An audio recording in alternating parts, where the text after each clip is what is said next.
Hey there friends, Rebecca here, the Dragon Librarian from Farmington Community Library, and we're here today to talk to you about a book that I'm really excited about because it was one of my most eagerly anticipated YA books of this year. Woo! That's exciting, right?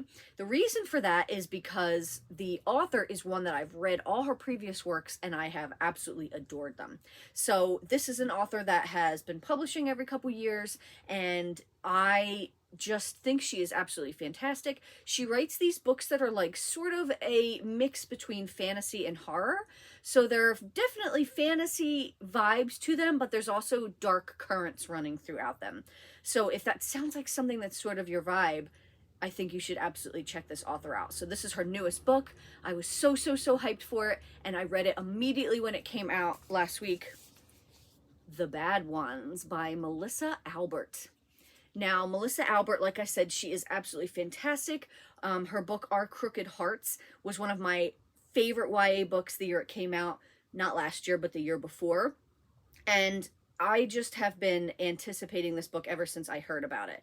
And it is absolutely phenomenal. So I read it when it came out right away. Like I said, it came out last week. I immediately started it and could not put it down. The things that I really love about this author are, like I said, it's sort of like she writes these fantasy stories, but there's always like a little bit of horror in them too. So maybe like dark fantasy is how you would categorize them. So this book starts with a girl named Nora who has this estranged best friend named Becca.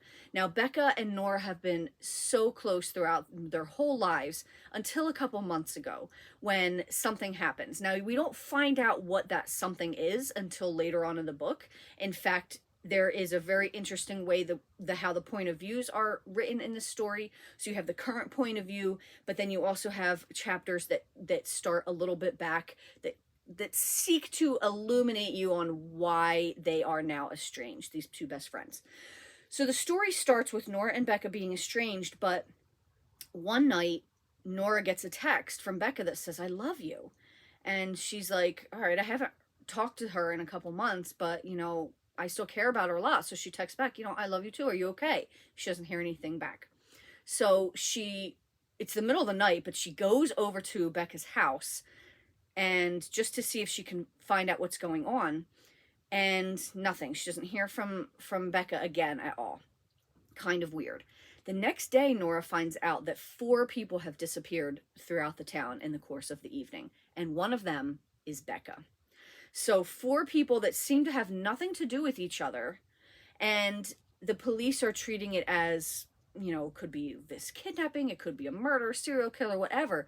But Nora has a different idea about what could be happening. And she's actually sort of wondering if Becca is somehow behind these disappearances, if she has caused it to happen somehow.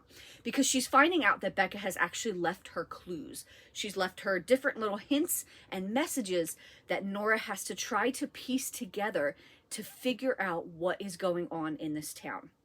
So you've got this really cool mystery element as well, as Nora is trying to figure out what in the world is going on, how these people disappeared, why they disappeared, and did Becca have anything to do with it? And she starts to uncover this sort of dark history about the town that they live in, resulting in this game that has been around for as long as everybody can remember, called the Goddess Game, where you're basically sort of like, I don't know if you guys or anyone that's watching this is old enough to remember those Bloody Mary games. Basically these like cult games that you do at sleepovers, right? So this is like another sort of game like that is called the Goddess Game. And she has to try to figure out if what is going on is related to that. So I absolutely loved this book. I didn't know much about it going in. I just knew that Melissa Albert wrote it, and she is just now a go-to author for me immediately.